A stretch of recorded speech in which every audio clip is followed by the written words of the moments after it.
My name is Susan Pease Gadoua, and I am the founder of the Changing Marriage Institute and parentingmarriage.com. And I got this concept by working with a couple who couldn't decide whether to stay or go. And so I basically um, said, maybe you guys can do both. And I just started talking to them about building out their house a little bit because it was during the recession and they couldn't sell and their stocks were upside down as well. They just had no option other than to build out a space in the home for the dad to live in. And they decided to stay living in that same house and raise the kids together. And it was the beginning of what I then started doing with a lot of other people. And this concept has become so popular that, I'm getting minimum one inquiry a day on average about this. And this is from all over the world. People are really interested in, I think what it is, because people have been doing this forever, but I shouldn't say forever, because our modern marriage in the Western cultures has only been love-based for about 200 years. But so people have been sliding into parenting marriages, and I say they're doing it by default rather than by design. And so one of the things that's happened by putting a whole framework around this way of living is that people have said, "Oh my God, you mean I'm not doing something wrong and this is okay?" And they've just been so grateful to have what their needs are in the marriage honored and acknowledged. And so to me, I'm just thrilled that people are getting the help that they need to have a marriage where they can actually raise happy, healthy kids together as the main focus. And in the book that I co-authored, The New I Do, um, we talk about marriage being purpose-based rather than emotion-based. So it's not around the romantic love notion as much as it becomes around having a purpose of raising healthy kids together. So I'm really happy to have as a guest speaker today, Jodie Shea. She's a licensed marriage and family therapist in Southern California. Her practice is called Pillow Talk Therapy, and it specializes in relationships, sex therapy, and trauma. She has experience working with children, couples, individual parents, and parents that are separating or who are already separated. And in talking to Jodie, I'm just really excited. She's got a great presentation. And so I will turn it over to her after. I wanted to show you guys something, with my survey. So I'm going to do a share screen and show you that the amount of people who are concerned about A, how to talk to their kids, and B, what kind of an example that was 40% for each. The most concerning issue was, how do you date? We did that in the last forum. If you missed it, you can contact me and I'll make sure you can get a hold of it. But the other two main concerns are, how do you talk to the kids and what kind of an example are you setting? So those are major issues. By the way, if you haven't taken the survey, I can send you the link for that as well. It really helps me to know what people are needing and interested in. So I appreciate um, your feedback. So that helps a lot. I will just start by saying that, when you're doing a parenting marriage, it's not necessarily going to be as big of a change for your kids as it is for you. They don't necessarily need to know what's going on.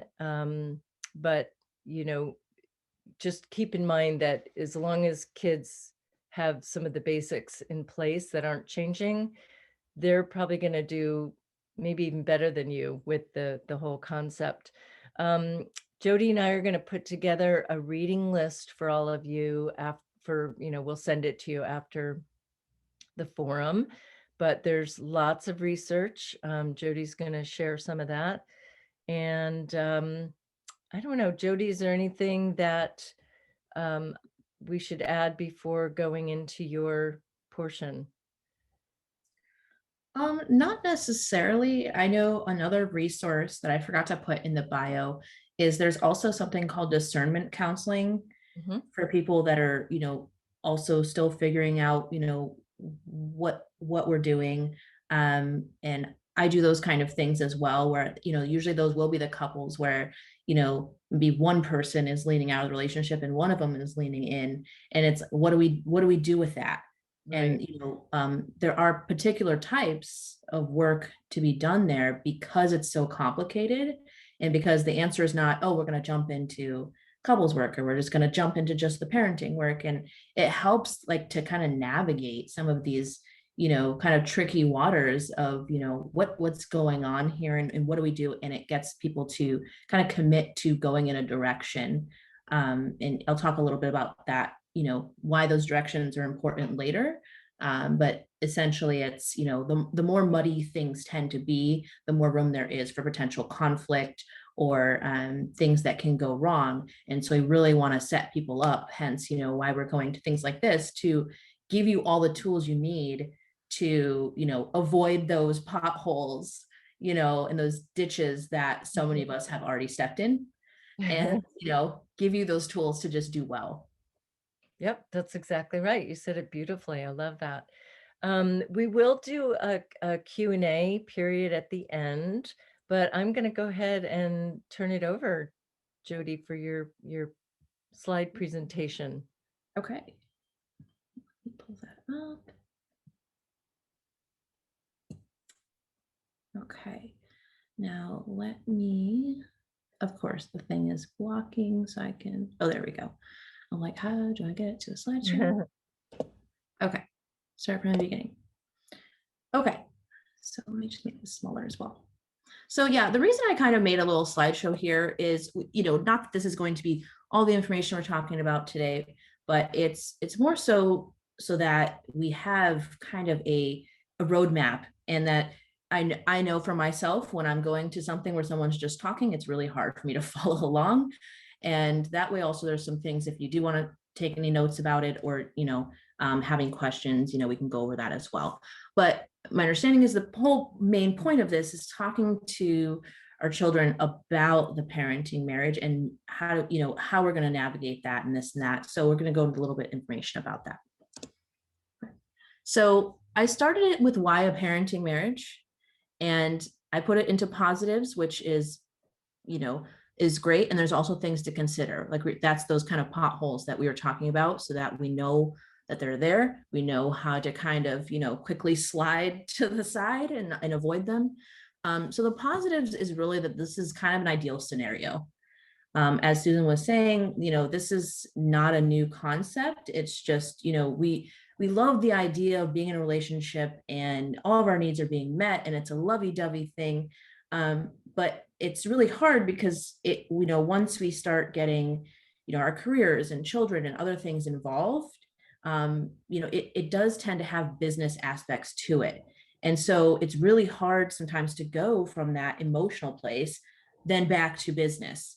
But ideally, this is the best scenario, where it's not, oh, we never talked to this person that we've known for what odd years. That can be very difficult to just completely cut off. Do I lose my insurance? Do I lose, my home? And then also navigating the children is very difficult as well. Things to consider is that relationships are emotional.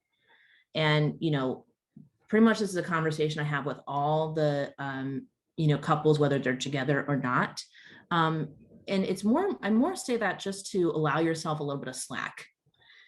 it's not something that you're necessarily going to be like, oh, we just automatically know how to do this, how to just turn it off. We just have that little switch on the wall and somehow that just happened. Relationships for us are often in the emotional brain and not the logical. So we can say, oh, well, it makes sense to be able to do this.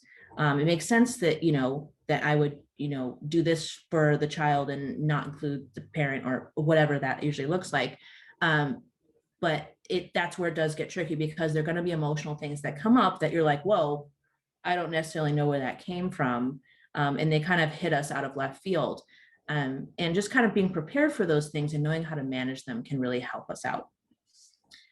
Confusion and judgment is, obviously the confusion for both of you as previous partners, of course, this is a whole new way of interacting with your partner that is, just completely taking out things that you had before, and that can be tricky terrain. Answering children's questions, and if we don't necessarily know the answer, it can be hard to answer their questions.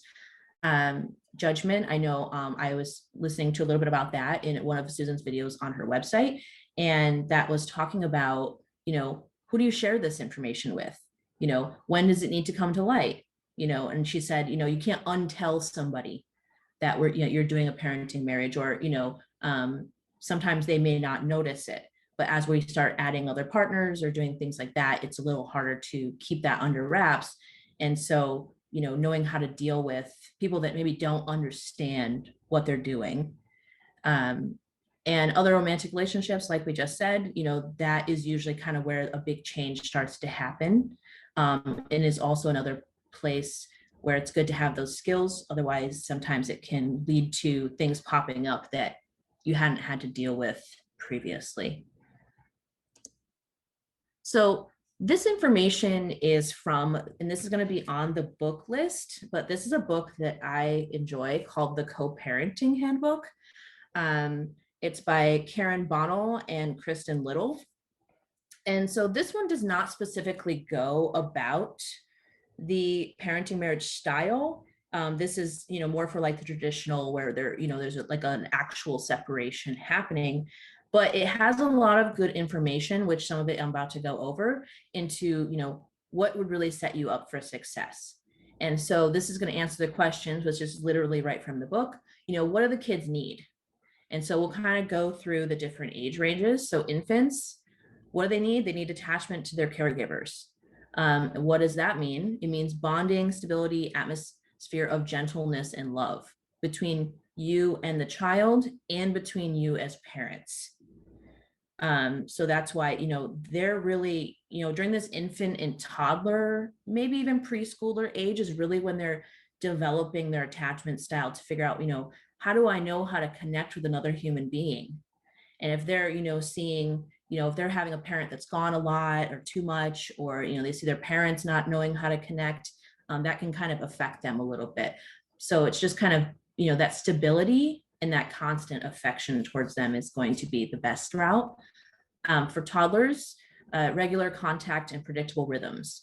So this is pretty much the same thing, moving that attachment just a little bit down the road where they're, they can walk, they're starting to walk away from you as a parent and start to be a little bit more of an individual and develop that sense of self. And when, there was a study done about, what would happen if a mom was in the room and then the mom left the room, or, could be the father as well. How does the baby react? And it really spoke to, how this child was used to being interacted with.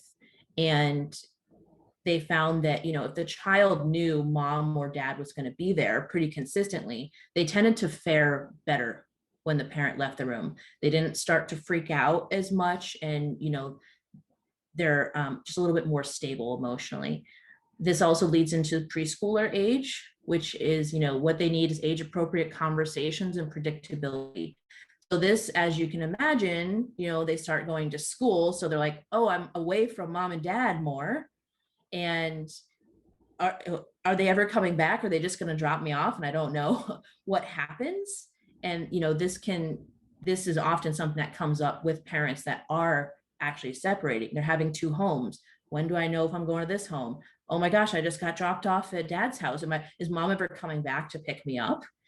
And, because they very much have a thought pattern that is thinking of themselves, and they're not really understanding what's happening with other people. And to be honest, I think even a lot of adults don't necessarily know how to do this. So it's something that is pretty dominant for all, especially children under the age of 18. And hence why we kind of have that cutoff, is allowing, our brains to fully form and understand these concepts and not internalize everything. But at these ages, they're going to do that. So age appropriate conversations would be, what's going to change? What's not going to change? Do you still love me? And, we'll kind of recap, but a lot of these things don't tend to change as you would think. Even adult children still need that. School age children, what do they need? They need acknowledgement and reassurance. So this is when they start to have the concerns about justice, fairness, rules. They do tend to grieve that loss a little bit more than the younger would. So they're having a little bit more of an understanding of what's happening.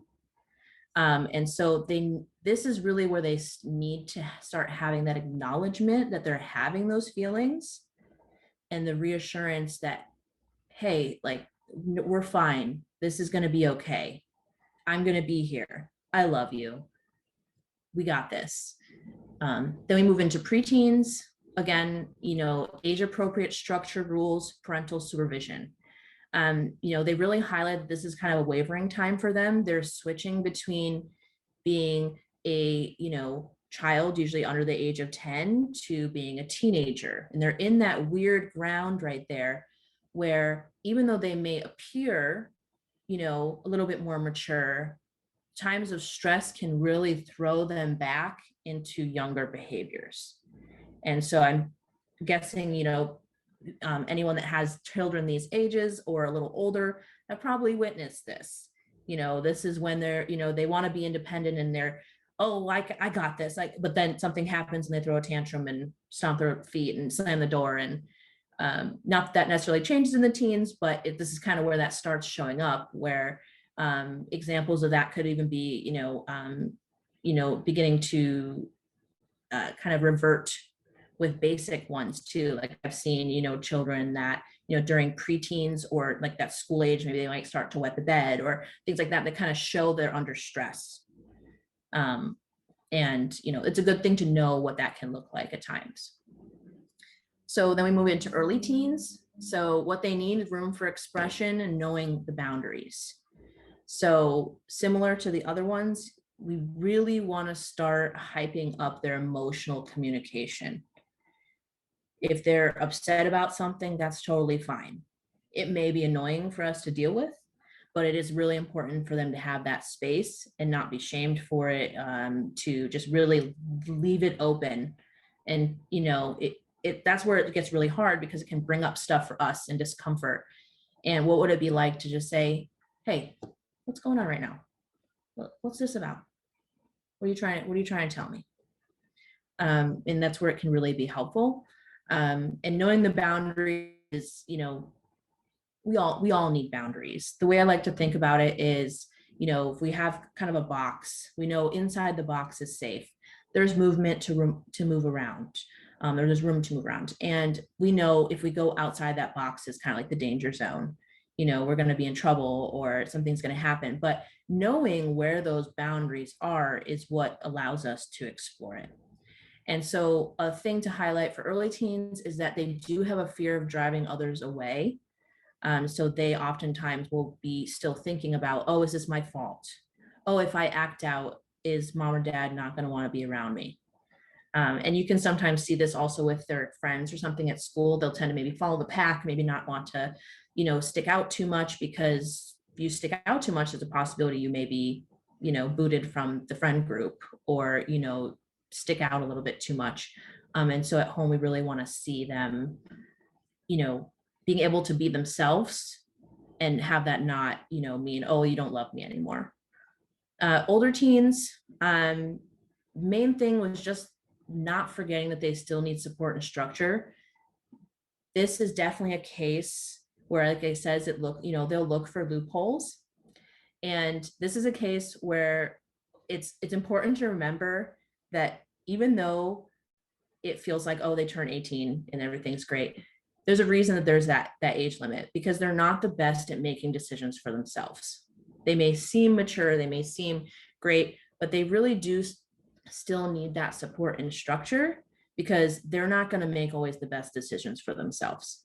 And so it can be really easy to say, oh, they got this, oh, I'll just give them their space. But having those check-ins can really be amazing for them, because they don't necessarily always know how to express what's going on for them. And I know the other two are a little bit maybe less common, but it's still something good to know, because like I said earlier, it's surprising that the need of infants and toddlers are not that much different than what an adult needs. And I'll go into that more on the next slide. But college age, again, reassurance and a chance to adjust. College age and adults, actually it said adults, children often have the most difficult time. And, I imagine maybe even some of you listening right now have experienced a separation in your family. And oftentimes, like, we have more of a response to that. So, but for college age, reassurance, that chance to adjust, again, being able to express those emotions, given that room, what's going to change, what's not. And why this is kind of a tricky time is because, as it says, often they feel like their secure base is lost. We often need a secure base to then go out and explore the world, to go leave, home, to, be out in the world more, to get our first job. And if they feel like that secure base is lost, it then kind of makes them stumble a little bit and being like, oh, I'm totally just free floating right now. I have no idea what's going to happen. But just, that doesn't mean you're necessarily need to do anything different. It's just leaving them that space and giving them that comfort.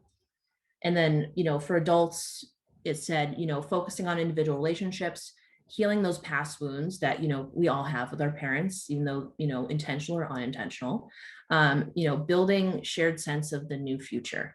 So what is this going to look like? Really preparing ourselves, which is something that you're both going to need as partners as well with each other. How do we navigate this train? What is it going to look like? Okay. So this was a quote from the book that I really liked. It says, don't children deserve the truth? And they said, no, not about adult issues. They said, what children need is accurate, age-appropriate information that doesn't unnecessarily damage relationships, cause shame, or increase their confusion and fears. And so a thing to keep in mind is being clear, making sure that you have at least some of an idea of, where it's going to go or how you're going to handle it. But as we'll go in on the next slide, you don't need to know every single answer to any possible question that they're going to bring up. There's no way for you to know that. There's no way for you to know what they need. And actually trying to assume what they need. Sometimes, same thing with friends, family, other significant partners, a lot of time we assume we're wrong.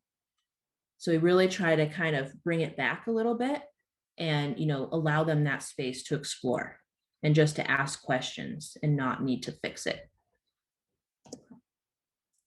So this is the last slide. And this is really the things I want you to take away from this.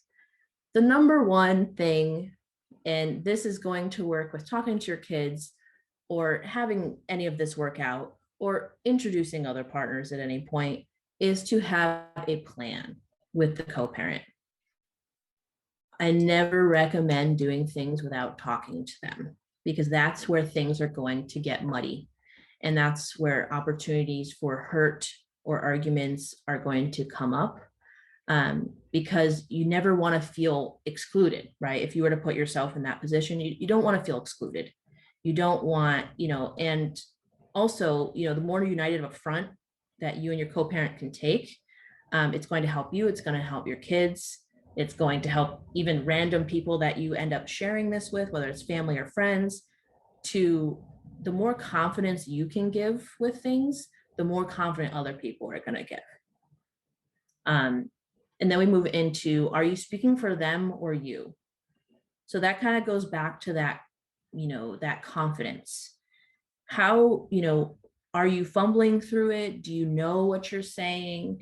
Because if they're going, children especially, they're going to, and other people, we're going to sense that anxiety that you're having about it, and that's going to make us feel anxious. So, and this is also a question that I use, when they're asking, okay, what do I share with my child? And that's why we use that other slide where we're saying this is what they need at what age, because that's where it gets tricky. It's like, well, am I explaining this because I need to suss through it and I need an answer, or and then I start kind of getting into like too much detail with a child that's not really getting what's going on, and then that becomes confusing. And this is where I definitely like recommend people to, use their own supports, use your co-parent, do your own, you can even do co-parent therapy or own individual therapy, or talk with people to really kind of be clear about, what's happening, what needs, but modeling positive communication. So speaking about yourself, speaking about how you're feeling about it, it'll kind of go into that a little bit more in the other ones too. So like the next one, mentioning your emotions, but make the child know you are not responsible for them, meaning your emotions. So that is awesome. Positive communication is it's okay to tell your child that you're sad, because this is something that a lot of us as children end up kind of losing out on as adults because we don't continue these conversations. And I come across adult after adult in my therapy sessions that do not know how to say anything other than I'm angry, sad, happy. And so this is really an opportunity for you to practice and to teach your child, how to talk about emotions and feelings. What was that like? And what it means by, that they're not responsible for them is, if you get upset, your child doesn't necessarily need to comfort you. That's nice, but you can kind of still be able to keep the focus on them and say, well, this makes me really sad. How is it making you feel? And then provide assurance and describe what the future will look like. So this is kind of what you're talking about. The child is very self-focused. They don't understand how to look outside themselves oftentimes. So it's, oh, I caused this. Oh, I don't know if this is ever going to happen again, or something. Oh, are they going to be there for me? And, having that, being able to tell them what that's going to look like, and then actually being able to follow through with it, which is another important aspect, is really going to be beneficial for them.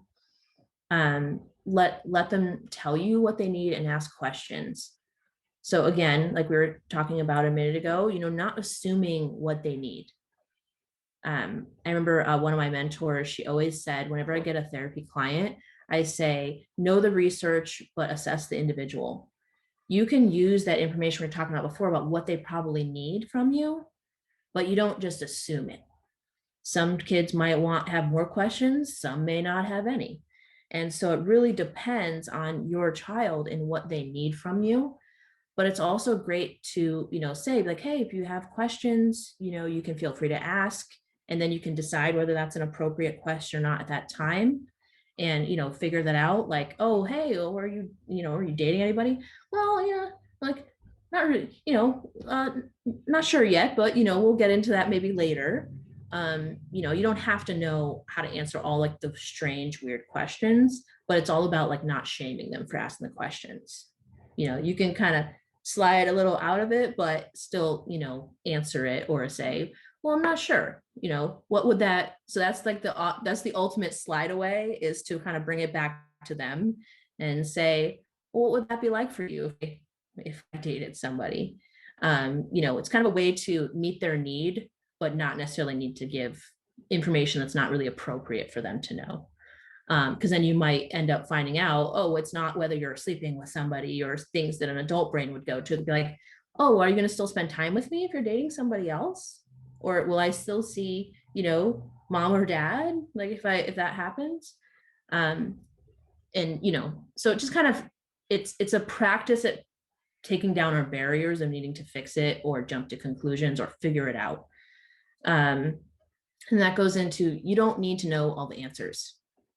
You're not going to know all the answers. It's just impossible. Like, things are going to happen. You could feel some, your ex could, or, your co-parent could do something that, all of a sudden trigger something for you.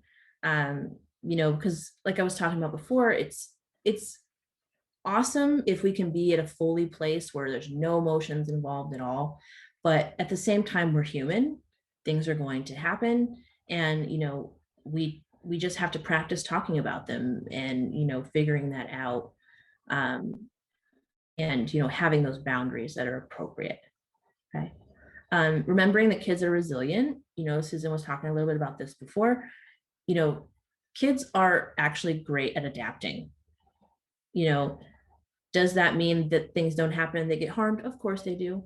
But the main thing is that even if you make a mistake, you can fix it. This is something I work with people all the time. It's, we'll make a mistake and then we'll get into a shame spiral or we feel guilty and then we just don't end up doing anything about it. But just be able to say, hey, I'm sorry. I didn't know what to say, or I made a mistake. I'm human. That's actually a great lesson to teach children, because there's many of, especially in this, day and age, like, I have to be perfect and I have to be educated about this, and this. And so there's already so much of that, confusion and judgment and, need to be great out in the world, that, we need that in our home to say, I'm a human, I make mistakes. That's okay. I'll survive it.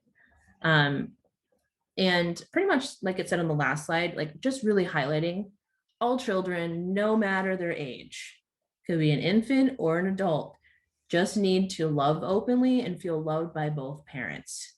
So that communication and feeling that love by both people. And that's pretty much all I have. That's wonderful. Thank you. You covered a lot, Jodie, and had some wonderful points. So I appreciate that. And I'm going to put you on the spot and ask, is your PowerPoint something that we could also include in sending to people on Yeah, of course. the forum? Okay, great. Thank you. And that's really good information. So we'll have the names of several books and this information that Jodie laid out. So thank you. Do you want to do Yeah. stop share? Yeah, sure. Okay, I thanks. was just about to ask that. Awesome.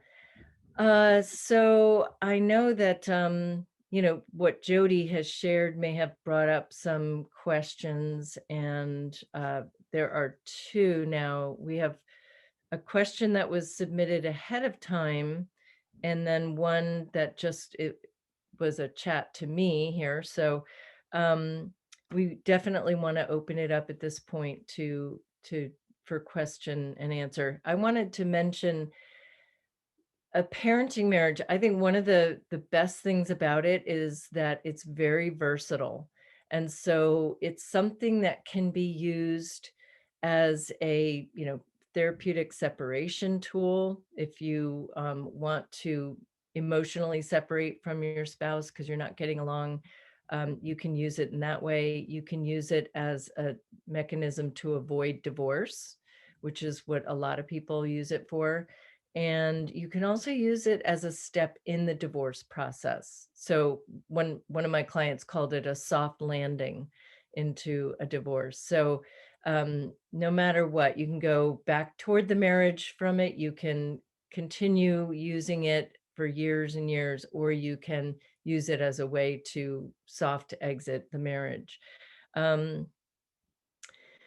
There's a question. Well, I'll do the one that was submitted earlier. This is from a woman who says, we've been doing a parenting marriage for about 9 months, and we now feel like it's a precursor to divorce, although we're still uncertain as to when that change will happen.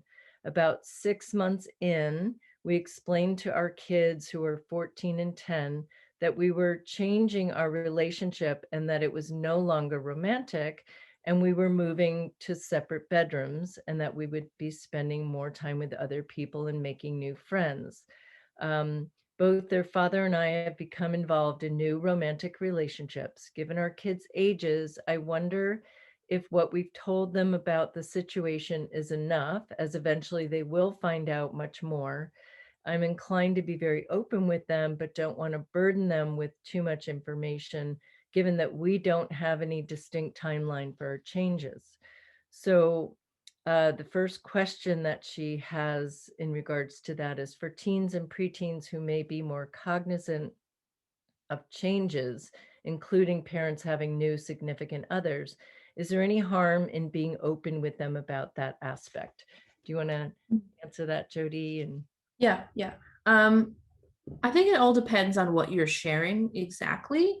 Um, but to be honest, I think that having those conversations is great because as we were kind of talking about the attachment stuff a little bit earlier, um, it's really we're learning what our relationships in the future are going to look like. And though it's not something we really want to be thinking about necessarily, our preteens and teens dating, but it is something that's going to start happening.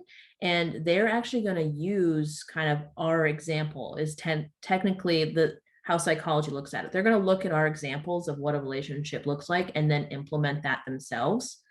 So to, normalize for them, hey, this is tricky things and relationships are complicated and there's not always a 100% right or wrong answer is going to be amazing to be able to tell them to teaching them how to necessarily leave a situation that is not working for them, but also balancing that with trying if it's appropriate. I think that that is a big reason for the divorce rates right now is we kind of are between a place where we're being told like, hey, like this is supposed to work, or or if you're not happy then go, and so we kind of and often by the time people get to my office a lot of them are already so far gone, unfortunately, that it can be really hard. But having those conversations to model for them, and like I said, you don't have to know the right answer. You're not just being human. And honestly, I tell my clients this as well. I'm also a human. I cannot always be my own therapist either. Normalize these conversations with the children about, this is a messy process. You're allowed to make mistakes. How do we then move on forward from that? Um, does that answer? yeah, I think that's great. And I would add that if you're not sure what your kids can handle, then err on the side of saying less in the beginning, see how they do with that. So just one step at a time would be, your dad and I aren't sleeping in the same room anymore. Um, they clearly, you don't want to be saying to your kids, your dad and I, or your mom and I aren't having sex anymore. Kids don't want to know that. They don't care. They don't care if you're married. What they care about is that they are loved and that you and your spouse have respect for each other and treat each other kindly so that they don't feel like they're in the middle of a war zone. So I would say, tell them just little increments, maybe planting seeds about we're not staying in the same room anymore. Um, then you might want to say you're going to notice that we're not spending as much time together. Then you might say we're going to be making other friends. And later you might, once you've seen that your kids can handle all the information, to say, we're always going to be a family. We're always going to love you, and we're going to add more people to this mix here. And, if you ever have any questions, let me know. And another thing that's important to say is if and when anything changes, you are absolutely going to be told. They're not going to be any surprises if, to the best of our ability, because you also don't want to promise something that you can't follow through on. And so, just making sure your kids have an opportunity to ask you more questions if they have them, being open to that, which Jodie mentioned as well, and being available to talk to them about it. One of the things about the parenting marriage is right now, if you said to someone, we're doing a parenting marriage, they probably wouldn't know what you were, they probably wouldn't know what you were referring to, because it's not It hasn't reached the tipping point where it's a common thing yet, although I think that is coming. But people do family and coupling in a lot of different ways, and I think just normalizing that, this is by the way, they look to you, and if you're comfortable with it, they're gonna be comfortable. If you say, "Yeah, we're doing a parenting marriage," versus, "Well, we're doing this thing, and it's a little bit new and different, but, um, don't tell anyone," then they're going to feel ashamed, and they'll take that on. So, I hope that answers that question. There's another part that I think, Jody, you did. I love that quote, by the way, you put up in that slide. Is there harm in being frank with them about the intention to eventually divorce when the timeline for such a change is not yet clear? And I want to just answer that first and then have you join in, Jody. Um, Time for kids is very different than time for adults. So a month for a teenager is like our 6 or 8 months. So if you tell kids too soon that you are thinking about getting a divorce, but you're not going to get it for another, you don't know, is it 8 months, a year? I mean, that may just create too much anxiety for the kids. So I don't think that you need to say that unless you really know what's happening. And again, you can say to the kids, we really don't know yet how this is all going to work out, but we're going to keep you in the loop. That's what they want to know. They want to know. Um, I mean, what's important for most kids is they don't want their worlds to change. And so, um, again, you can tell them information without telling them everything and telling more than what they really need to know. And yes, she goes on to say, I feel like some kids may already wonder if divorce, I mean, that sometimes is the first question, are you getting a divorce? And again, just saying, I don't know. We don't know. We'll let you know. Jody, what would you add to that? Yeah, I think just leaving the opportunity open for questions. You don't necessarily need to field a question that didn't come to you, but just having those conversations of like, hey, things have been changing a little bit. If you have questions about that, feel free to reach, talk to me about it. I think with the anxiety piece, like a good example is like if someone told you, hey, you're gonna be fired and or someone that is gonna pass away, but we're not gonna tell you when it's gonna happen. We're just gonna kind of let you sit with that, kind of imagine that that would be what it's like for them of like, oh my gosh, this bomb is going to be dropped and I don't know when it's going to happen, or but also imagine if someone said, oh, but you are going to you're going to make it through that. Like that would help a lot to say, oh, you're going to lose your job, but there's going to be one that you're going to find that's even better, and you knew that that was going to be true. And just hearing that offers some of that comfort. Like I think those are good examples of like our world that is, what that could look like for them. That's great.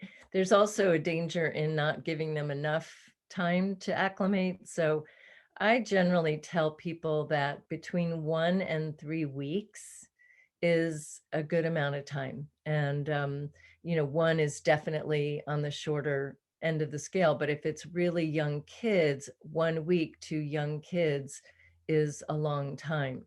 Um, so, and I generally recommend telling them on a Friday, where they're going to have the whole weekend. I mean, this is for most people. Obviously, it's not the case for everyone. But, if you're home all weekend and the kids have an opportunity to ask you some questions. So, giving them time and space to wonder, but not too much time to create a bunch of anxiety. There's another question. And by the way, if people want to uh, ask a question live, you can go to your reactions on the bottom of your menu and you can click on that and it says raise hand. So if somebody has a live question they want to ask, you can do it that way. Or you can do what T has done and write your question in the chat. So I'm going to read this question.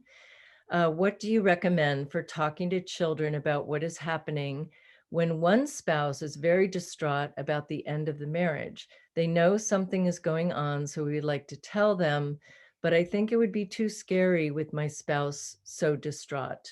Um, I think that that's a good point, and, you don't want, again, if you're having a meeting with your kids and, your spouse is crying, your kids are gonna say, "Oh, this is not a good thing happening. This is not good." So, one of the complications in a parenting marriage is when one person really wants it and the other doesn't. That's the hardest scenario, and so a lot of times the other person comes around if they get some good support and just time passing where they can learn to accept that this is how it's going to be. um, that can be really helpful, but I agree not to have this conversation when your spouse is so emotional. Jody. Yeah. Um, yeah, this is why I try to normalize for people that this is a really hard thing to do in an ideal way. Like, relationships are emotional. We didn't necessarily enter, a marriage or long-term relationship as a business agreement. And so it can be hard to make that transition. And, just cutting each of yourselves a little bit of slack there, I think, is a great thing. Um, and, answering questions for the kids if they notice a difference, really, each partner getting their own support. I mean, you can do that with family and friends as well, but I think definitely like having people that are going to help them to explore at a deeper level, whether that's individual therapy or whatever, can be helpful. Because I notice, and honestly, I have a lot of people that come to me for that reason, where they'll say, um, even when they're together, they will come just for an hour a week because it keeps things from bleeding out a little bit too much into the rest of the relationship, or the family, or the rest of the week, whatever that looks like. And so, sometimes having those extra supports can reduce that by a lot. Yeah, I agree. So Shah has a question, and so go ahead. Hi, all. My question is more directed towards the evolution of thought within children. Children, obviously, they're not going to stay five forever. They're going to continue to evolve through age. I have children who are in the spectrum of preschoolers and school age. Obviously, something I notice with preschoolers is that they don't really care much about what's going on between you two. All they care about is, where's my ice cream? Where are my toys? Are you playing with me? However, when it comes to school agers, my daughter, she's 8 years old, and she's more, I guess, observant of the things that are happening between me and her mom. And there was one time I took her out, my daughter, and started asking questions, not from a, trying to get a reaction type, but more questions. It was more directed towards where she stands on what's going on between her mom and I. So one of the questions I posed was, would you be okay if dad lived somewhere else and mom lived with you here and dad can come and visit you? Her answer was no. I want you and mom together, which obviously was the response I expected. But I'm sure, as she progresses through her age and gets exposed to other individuals in her life and so on, I'm sure that kind of ideology would change, where she may be like, that's fine. I mean, as long as you're coming to lunches with me or dinners with me, I'm fine with you living separately from mom. So what questions more towards, what advice would you have to ensure that we're not necessarily feeding answers into their mouth? Like, dad really wants to live apart, but as a child, what I think I guess the question's more along the lines of, how can we be cautious that we're not feeding our children an ideology just because we want something, and we're kind of enforcing that ideology with them because they're so young and they don't know what they're really answering? I don't know if I'm asking this question correctly. I think I understand. I think I understand that. Do you want to start, Jody, or do you want me to Sure. start? Okay. Um, I think it kind of comes back to the confidence piece. In you don't necessarily want to exclude them from everything fully, but I think the more confidence you can have by saying, hey, this is something that's going to happen, and giving them sometimes that context doesn't mean if they're upset that sometimes you can't say if they make a request or something, um kind of be open to that and see if that's something that makes sense and is appropriate. Like, oh, I'll probably see you, like, on the weekend, or like if that ever happened, instead of, oh, well, can I see you on the weekend and another day during the week? Like that would be an okay thing to bargain about. But I think sometimes when we ask their opinion and they ask for something that's not reasonable, sometimes that can then kind of lead to more of a sense of betrayal from them instead of that sense of containment. And to be honest, also, like, as they get older into the teenage years, they're a little bit better at masking their feelings. So even though they might say, oh, hey, I don't care, but I mean, how many teenagers say they don't care, or adults say they don't care when they actually do care? So I think not kind of taking that too seriously. Like, they're great at saying, what they don't actually mean. And so just kind of leaving that space open still to, have those conversations or do those check-ins, while not, just even saying, hey, what's going on? How you doing? I know there's been some changes, how are we doing with that? Doesn't really cause them to, go too far with it, I guess, or it gives that opportunity. And yeah, that's great. And I currently am working with a couple where they just for years, the way that they've had their lifestyle is to the dad likes to go off in his RV, and the mom has a place that she gets to go stay.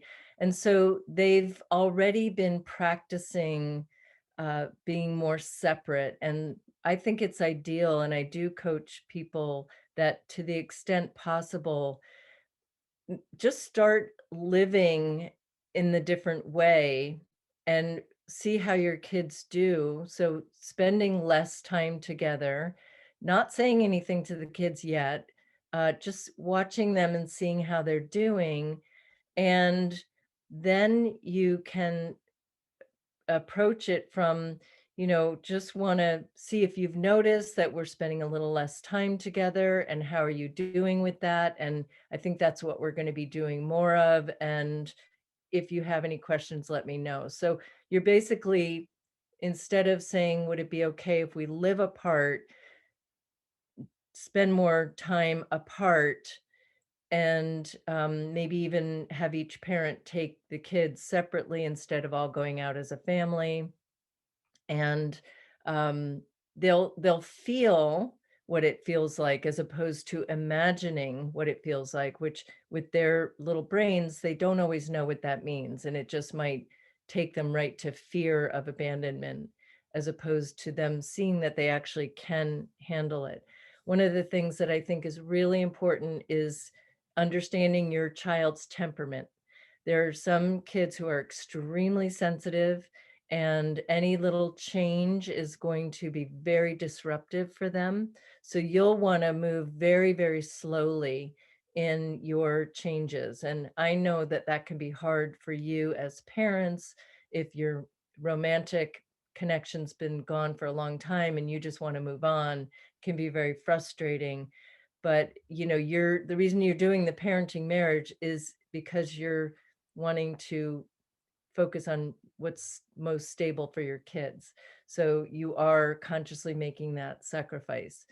There are other kids, and if you've gone to my parentingmarriage.com website, there's a testimonial from a woman who told her kids, have you noticed that mommy and daddy are getting along better? And the kids say yes. And they say, well, she said, well, we just made some changes to our relationship. And they said, okay. I mean, it was no big deal.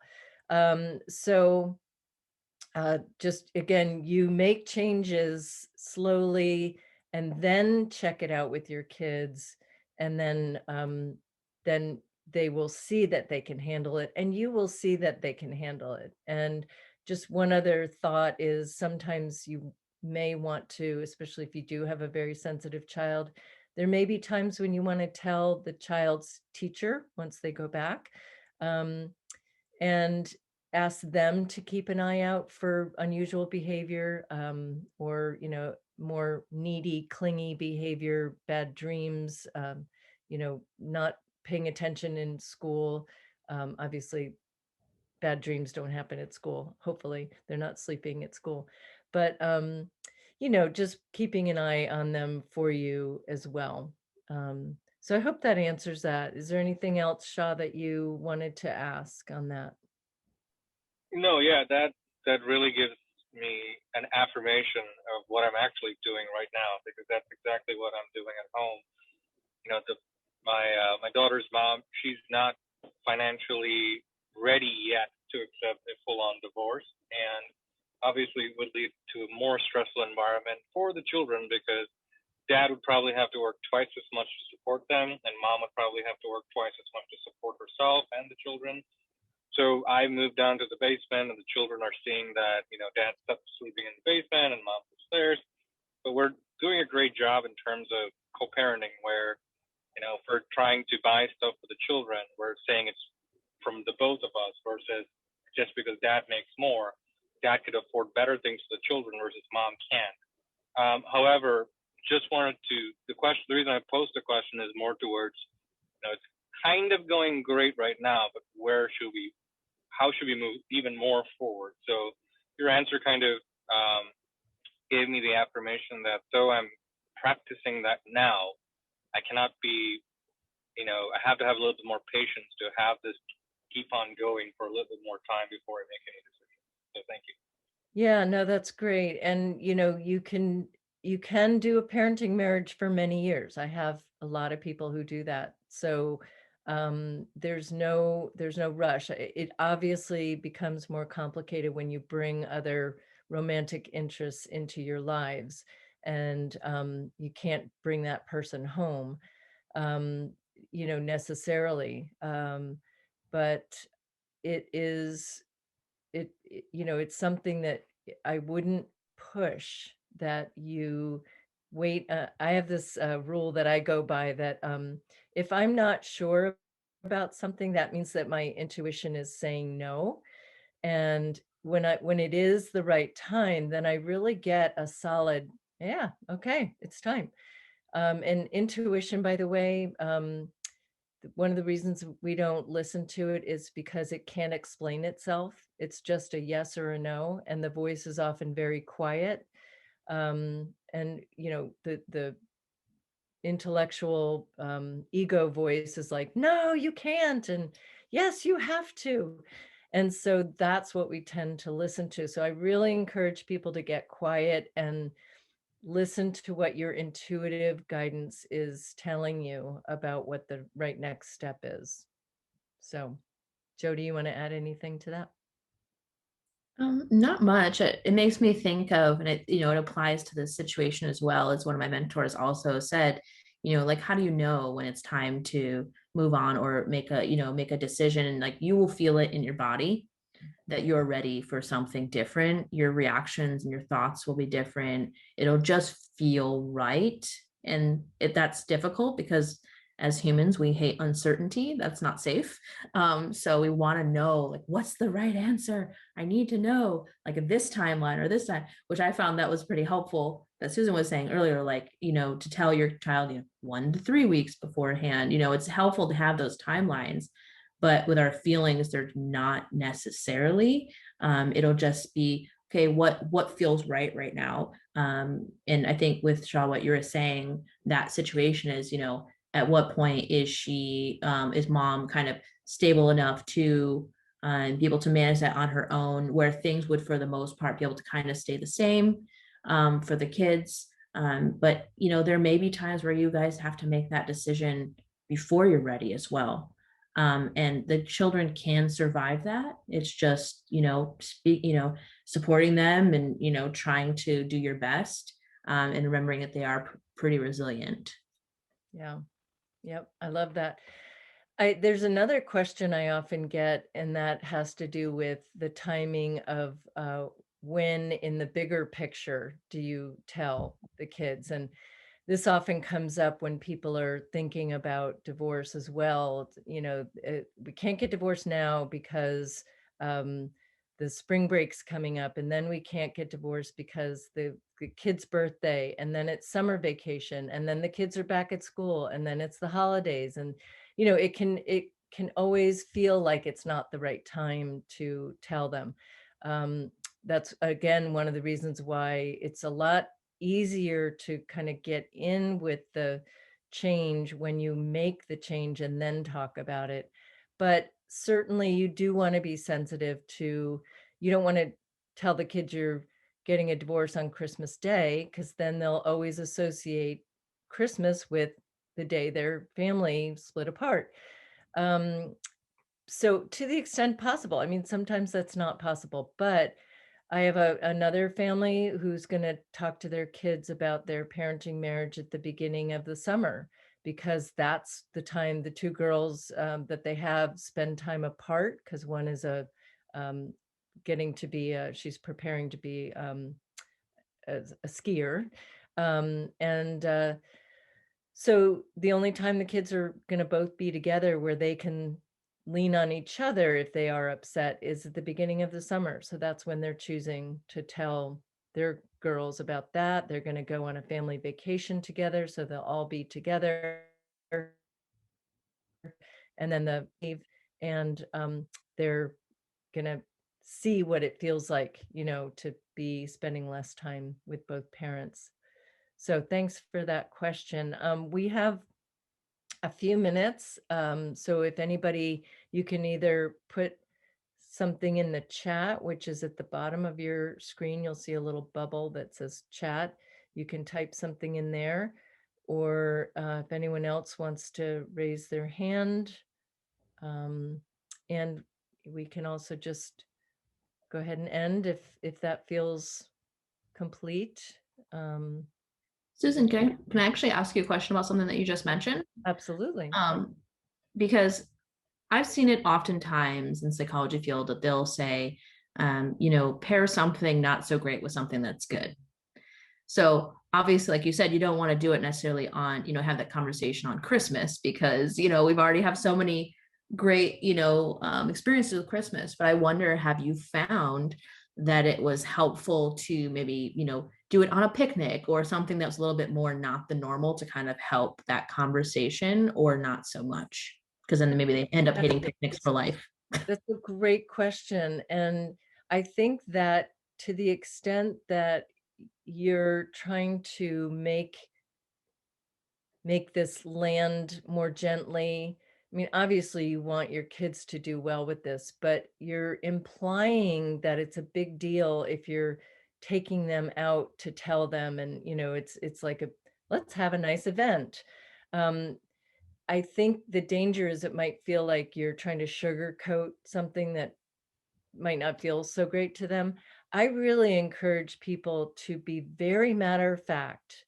I had one couple who told their kids about their parenting marriage as they were driving to dinner. So they're in the front seat, the kids are in the back seat.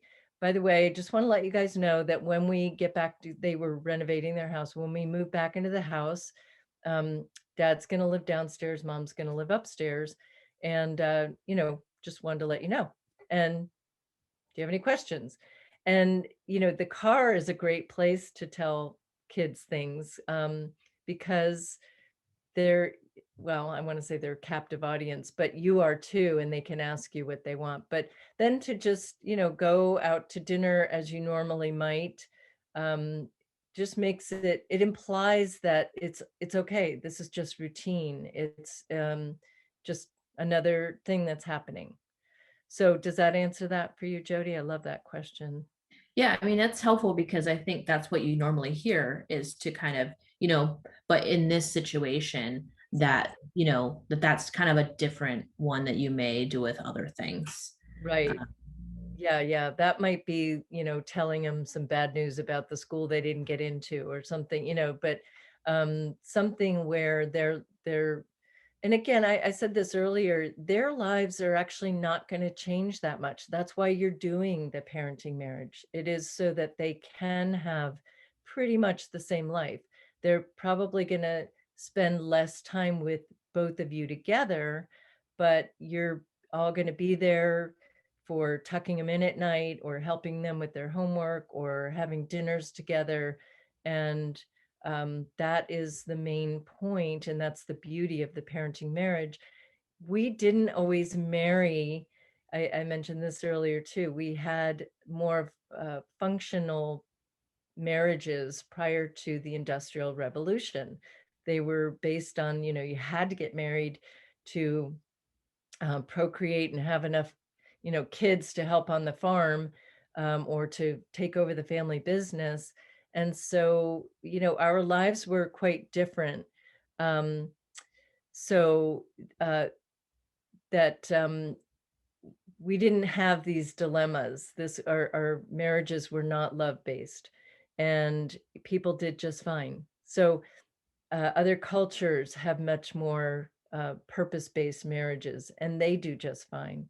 There are many cultures around the world that do marriage differently, and family, and it, they make it work. We made this marriage up. We made it up.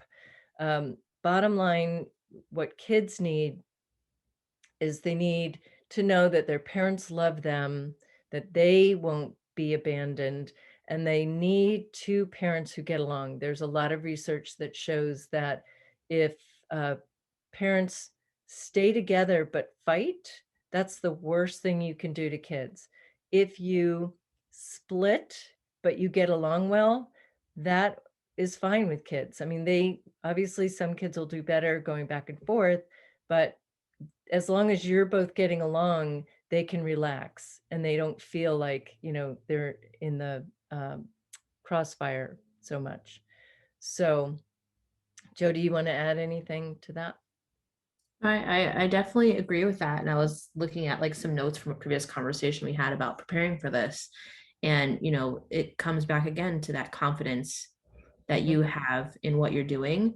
Because we were talking about a situation where, if this gets out to kids, at their school or something, how are they going to handle it? And it's a perfect example of, the more confident you are, the more confident they're going to be. And also the better or more likely those things when it comes out are going to be better. Because if your child says, if it's found and it's this shame thing, then there's more likely for bullying or things like that. Whereas if the child says, yeah, my parents do that, it's cool, then they're not labeled as much as of a target either. Because and like we were saying, it's the same thing with our friends and family, people that we're telling these things to. But I know that sometimes that's a fear for children of like, oh my God, well, my kids are going to find out like my family is all messed up, or or I have to explain why I've got living with these different people, and they're once again how it's going to relate to them. And yeah, the more confidence they have, the less anxiety it's going to give them, the less issues they're going to have. And so it's just working on our own comfort with something that's different. Exactly. And you're reminding me that when we spoke, that's my dog coming into the room. When we spoke, oh no, actually that's a cat. It's my neighbor's cat. We, I was telling you about a woman named Rachel Hope who has a different lifestyle, and she was afraid after homeschooling her son for so long. He was going to go to a traditional high school, and she was really afraid that he was going to be ostracized. And the thing is, her son thought that her lifestyle was really cool, and that's how he portrayed it to his friends, and he ended up being one of the most popular kids in the school. So how you hold it is going to be how your kids hold it. How your kids hold it is going to be how they share about it. And it is not something, if you knew that every other family on your street was doing a parenting marriage, you wouldn't feel like you were doing something wrong. And you're not doing something wrong. This is simply a different way to be in marriage. And by the way, this is how people have been marrying and staying married for a long time.